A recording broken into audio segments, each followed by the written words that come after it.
A week before the wedding, Ryan brushed off a final call from a client and returned home early, hoping to rehearse his wedding vows. He opened the front door and was surprised to see his beautiful bride, dressed to the nines, a black cocktail dress, a string of pearls, sheer black stockings, and high heels. "Damn, she looks good," he thought. "You're early." Her shrill voice betrayed the horror she felt inside as her plan to avoid confrontation began to crumble. At first, Ryan thought he had forgotten about the dinner date, so he flashed his best smile, kissed his bride, and announced, "Give me 10 minutes, and I'll be clean-shaven and ready to go." "Where to go?" Caroline trembled as the words left her lips. He froze in place. "With you, of course, because you look so hot." After a significant pause, the bride replied, "Dear, I'm very sorry, but you misunderstood me. Oh God, I was so afraid of this conversation that I was going to leave you a note explaining everything." Ryan became even more confused when he noticed that Caroline had a duffel bag next to the front door. She saw where he was looking. "I won't be home this weekend." "I'm confused. What do you mean you won't be home?" "I was so excited about wedding planning. I have to leave." "And where are you going?" "Hotel in the city center." "All alone?" It took her more than a minute to answer. "I'll be with a friend." Ryan took a deep breath. "Since you didn't mention your friend's name, is it safe to assume that you will be with a man?" Caroline looked guilty as sin. "It's not like that at all. He's just a friend." Ryan's voice became louder. He began pumping his fists in the air as if he could force words into submission. "You're going to share a room with a man a week before our wedding, and you want me to believe that he's just a friend. I need this weekend. Who is this son of a bitch who will share your bed?" His voice filled the room. "It's not like that at all. He is my friend that I talk to." "What are you talking about?" "About us. Our relationship." "Is he an experienced psychiatrist or psychologist?"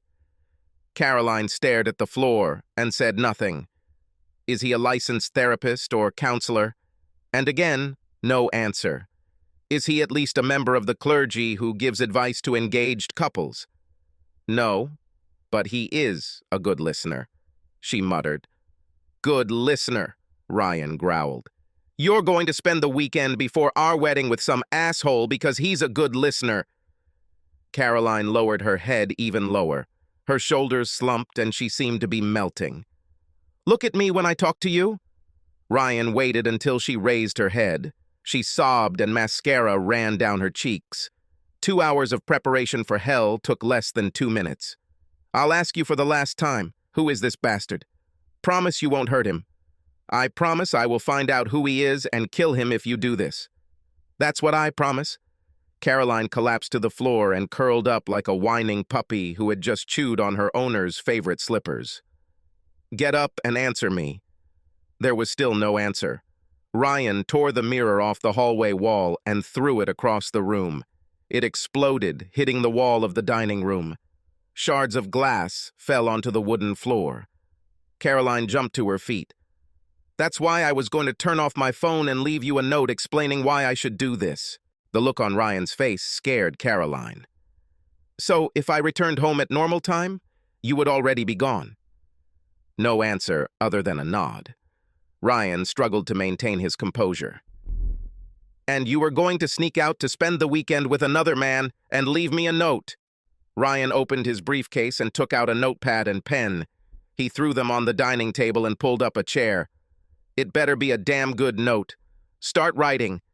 Caroline sat down and began to write. After a few minutes, she stopped and put down her pen. He waited for her to hand him the notebook. When she didn't, he snatched it from her. She wrote exactly 1 sentence. "Next week I will begin a new chapter of my life, and I must do it before it is too late." Ryan looked shocked. His voice trembled with emotion when he asked, "Tell me the truth. Were you going to admit that you were leaving with another man? If I had more time, I would explain my feelings." "You did not answer my question. I would try to formulate it this way. You will agree that what I did was for us, to make our marriage stronger." This is madness. This doesn't make any sense. How could your affair make our marriage stronger? He didn't give her a chance to answer. People get divorced when one of them has an affair. Marriages end because of affairs. So are engagements. This took her by surprise. She never thought Ryan would threaten to call off their wedding over this. Caroline tried to think of a way to justify her actions. Finding nothing, she gave up and blurted out, "I couldn't tell you because I knew you'd react badly." Badly. The word flipped a switch, and Ryan exploded. "What are you talking about?" "This isn't bad. This is your last chance. I won't marry you next week, or at all if you don't tell me his name right now. The wedding is canceled. What do you think? This is bad?" Caroline grabbed his wrists. "Ryan, please don't say that. I love you more than anything in the world, but this is what I have to do." He broke free. "Tell me his name." Silence. "You have one last chance. Tell me his name or get the hell out of my house and never come back." "Ryan, please don't say that. I love you." "You really have one way to show it." He opened the front door. "This is the last time I say this. Tell me his name or get the hell out of my house." Finally, she couldn't stand it anymore. "Scott Jenkins from work. Your boss? This son of a bitch is older than your father," Ryan shouted. Caroline howled like a banshee, trying to get out of hell. "Have you already had sex with him?" There was no answer. "Have you already had sex with him?" Caroline silently looked at her feet. "Have you already had sex with him?" Caroline covered her face with her hands. "Although your silence speaks louder than any words, I am still waiting for an answer. Have you already had sex with him?" She nodded affirmatively. That simple gesture hit Ryan harder than any baseball bat. His heart started beating wildly, and he thought he was having a heart attack. He felt dizzy and grabbed the table to keep from falling. Caroline stood there, afraid to say anything. Ryan took several deep breaths before he could speak. "As far as I remember from the Christmas party, he is married. What does his wife think about him having sex with a beautiful blonde half her age?" "She doesn't mind. She is going through menopause and has not been able to have sex for almost a year." "Did she tell you that herself?" "No, Mr. Jenkins, Scott. He said she was too embarrassed to talk about it." "Why don't we call her and ask?" "No, Scott said it would humiliate her even more." "Give me your phone. I'm willing to take the risk." "I don't have his home number, just his cell phone." "That means the bastard is sneaking around behind his wife's back." No. He respects her feelings and doesn't want her to feel like a less worthy woman." "I can't believe how stupid you are to defend him. I can't stand it. I'm giving you a choice. Leave or be thrown out by your slutty ass." "How dare you call me a whore? What would you call an engaged woman who is having an affair with a married man?" No answer. She turned away from him and began muttering something under her breath. "Before you go, I have one more question. Why were you planning to spend the weekend with another man?" Finally, she spoke. "It's all your fault, you know." "It's my fault. What the hell are you talking about? When things got serious between us, you admitted that you had sex with 3 girls before me. You were the only man I had sex with. I told you it didn't matter, but after talking to Scott, it started to eat at me, and I knew I'd end up cheating on you to make things right. Scott said that if our marriage is to succeed, we should enter into it as equals. He said I should do it now because I told him that you always said you would never stay married to a woman who cheated on you. We're not married, so I'd even the score. Then I will never cheat on you after we get married." "What? You are crazy? This was before I met you." "I've been 100% faithful to you since our first date," Ryan continued. "So you bet our entire future on the crap spewed by a lustful old man who wanted to fuck a girl half his age." "No, it's not like that at all. I mean, yeah, we talked about it. He made me realize how unfair it was to me, but he never tried to manipulate me." "So it never occurred to you that he has a vested interest in you evening the score?" "No, it wasn't like that at all. He only wanted to help us." "Do not make me laugh. What exactly did a good listener say that could help us?" "He said almost nothing. But he helped me think things through. He made me understand that I had the right to have sex with 3 different men so that we could enter into our marriage as equals." Right! What crap, Ryan yelled. Ryan, I enjoyed sex with another man, but I love you so much that I'm ready to settle for one. Caroline grinned stupidly, as if she had played a trump card. Be content with one? Ryan looked at her intently. If it weren't so pathetic, I would laugh. I'm so confused. When Scott explained it, it made so much sense. It wasn't supposed to be like this. You're right. You and I were supposed to be together forever, loyal to each other. Ryan looked like he was about to lose his temper. How do you think I will react when I find out that you are having sex with your boss? No! No! No! You're turning everything around! Then tell me, what do you think will happen when you get home after the weekend? Did you really think that I would be a good little cuckold and thank the old man for fucking my fiancée? No. I hoped you would never find out. I love you. I never meant to hurt you. It would be my little secret, hidden forever. You thought you were going away for the weekend, just turning off your phone and disappearing without telling me where you were going, and I won't understand that you cheated on me. He looked at her like she was the village idiot, and yet she continued to speak. Even if you find out, I know that you love me enough to understand the justice of this, and we will get married and live happily ever after. Justice. This word reeked of rage. What do you know about me that makes you believe that I would still marry you after you had an affair? Scotty said. Shit, Ryan shouted to her. He's an asshole who found a naive woman he could control. No, he is a very caring person who wanted to help our marriage succeed. How many times have you had sex with him or any other man? I swear there were no other men. Then how many times did you have sex with him? Not so many. 7 or 8. You had sex with another man 7 or 8 times while we were engaged, and you think it's not that much. I did it for us, Caroline sobbed, so that our marriage succeeds. Remember that conversation when I admitted that I was not a virgin. I never told you that I had sex with 3 girls before you. I just said I had sex 3 times. Every time I dated Sally McDonough, the girl I was fine with before I met you. We were planning to run away together after graduation. This quickly stopped when her mother caught us naked. You know how this story ends. The next day, they left town and I never heard from her again. We met next month. Since that day, I have never kissed another woman, let alone had sex. Caroline felt nauseous. So you're ahead of me by 7 or 8 to 3. I'll probably have to fuck 4 or 5 more women to make us equal. No, You think this asshole will say that I have the right to fuck 4 or 5 different women to make us equal? What about your best friend, Laura? You always said you didn't trust her around me. Maybe your sister? She's not dating anyone. No, Ryan, please no. Give me one good reason why not. I'll end this affair and won't go with him for the weekend. You have to understand I made a mistake, but I did it for our sake. No, you did this for yourself and only you. Please, Ryan, give me another chance. She begged. You are late. I can never trust you again. Please give me another chance. I swear I will never... Ryan raised his hand. She fell silent. What you did was pure evil. There are no us anymore. You destroyed it. And there will be no wedding. Never. No, no, no. Do not say that. I love you. I swear I will never cheat on you again.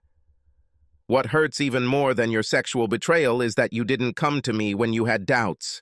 I, the person you supposedly love.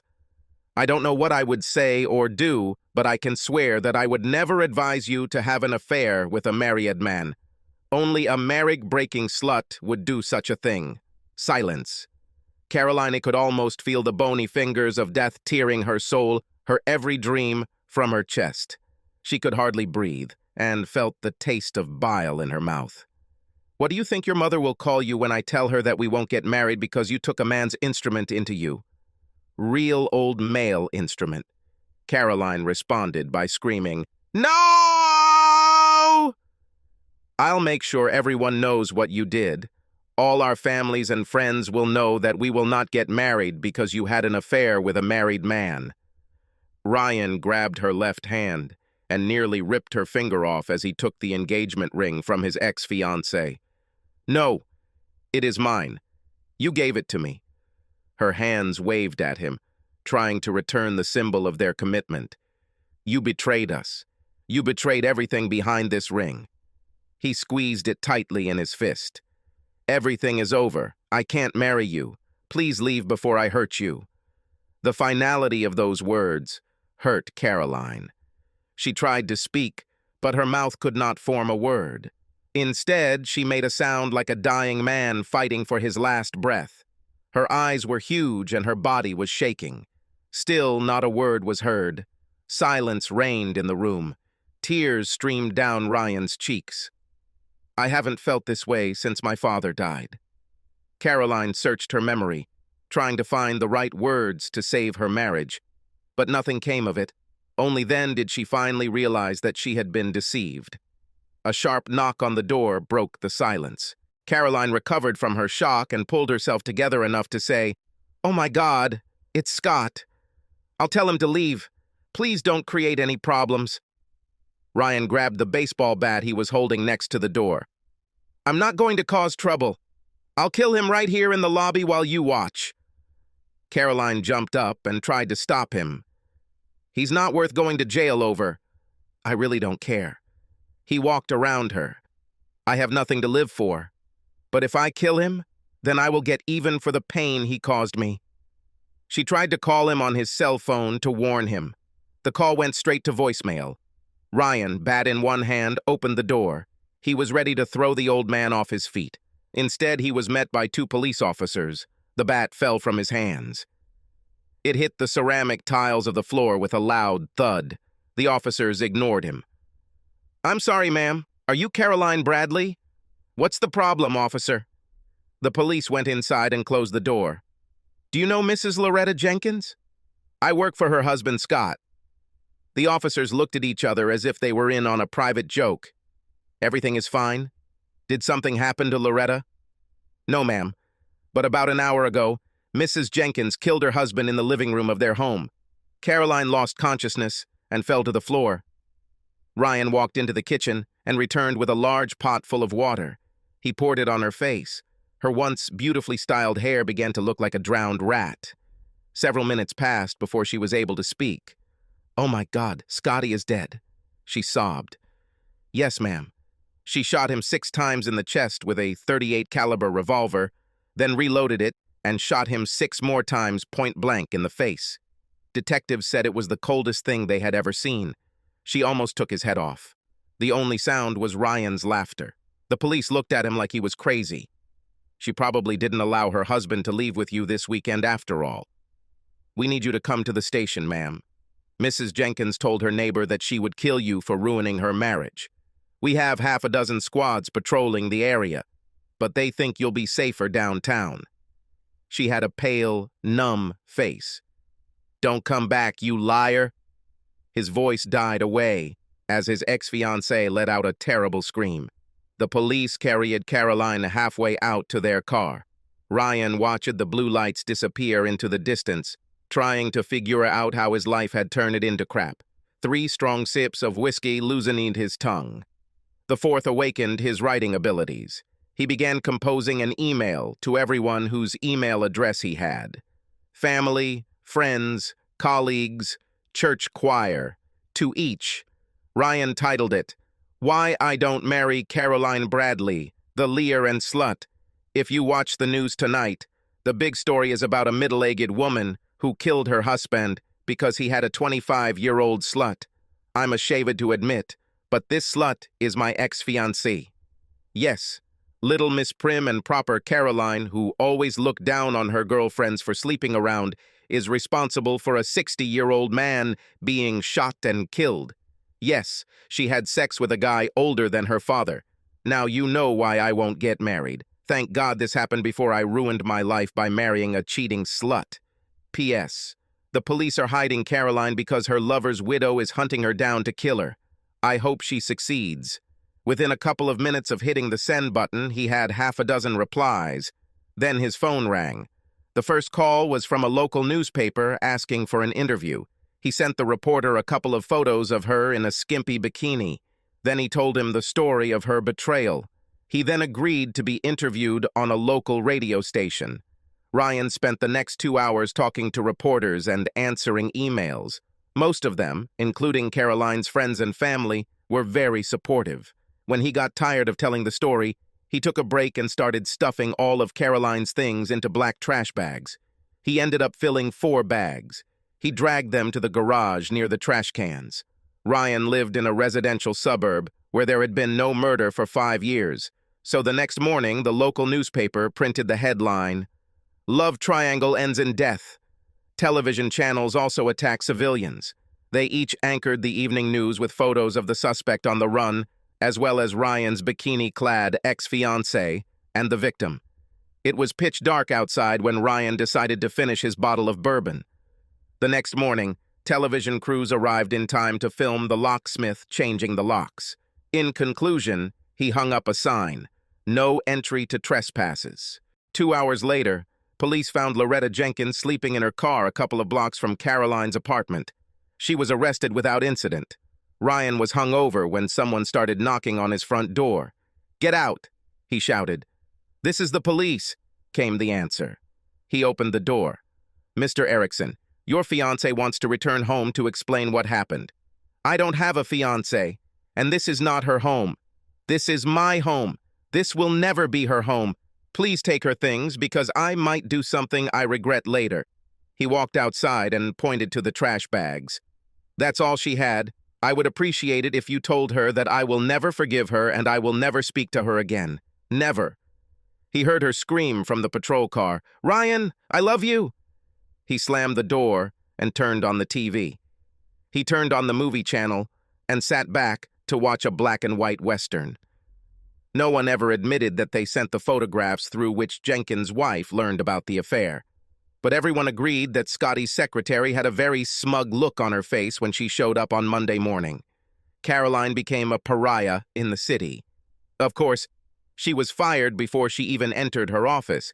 When the owner died and his wife's very expensive lawyers could not prove temporary insanity, the business was sold to a Chinese investor who quickly fired everyone and moved operations to a small island nation. Caroline's family and friends were united in their condemnation of the adulteress. The day after she testified in court, she packed all her belongings into her car and drove off to start a new life. On her way out of town, she passed Ryan's house one last time. There was a sold sticker on the sign in the yard. She tried to drive on but couldn't see anything through her tears. She stopped the car, closed her eyes, and tried to remember how she felt when he held her. She wanted to die. 6 years pass, and Ryan returns to his hometown for the funeral of a childhood friend who died a hero in Iraq. The Alumni Association invited the entire class, and a large turnout was expected. This was the first time he had returned since that night. His beautiful wife Brooklyn, or Brooke for short, squeezed his hand as he led her through the town square. She knew that every step carried very bad memories, and she tightened her grip. Ryan Jr., being an ordinary 3-year-old boy, did not want to wait for his slow parents and went to investigate. When his mom and dad stopped to look in the window of an antique store, Ryan Jr. ran without looking and collided with a woman leaving the store.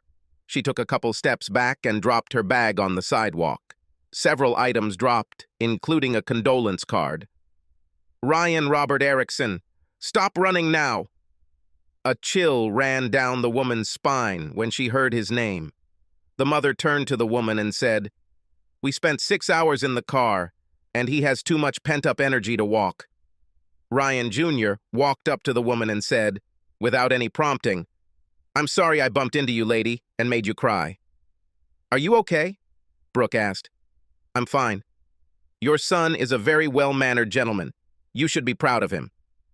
When Ryan Sr. knelt down to pick up the bag, he recognized the woman. Their eyes met, and they continued to stare at each other as his son helped him pick up the fallen ink pen. He silently handed the bag to the woman, and then Brooke noticed that her husband had tears in his eyes. She immediately realized who this woman was, and, like a lioness protecting her cubs, she stood between the bad memory and her husband. "Never come near my family," she glared at the woman, daring her to speak. As Caroline slipped away, she heard Brooke add, "Never is forever, slut." Subscribe to our channel so that your second chaff doesn't cheat on you, and go ahead and listen to the next story. because this story is nothing compared to the next one. If you're under 18, don't even think about listening to the next one.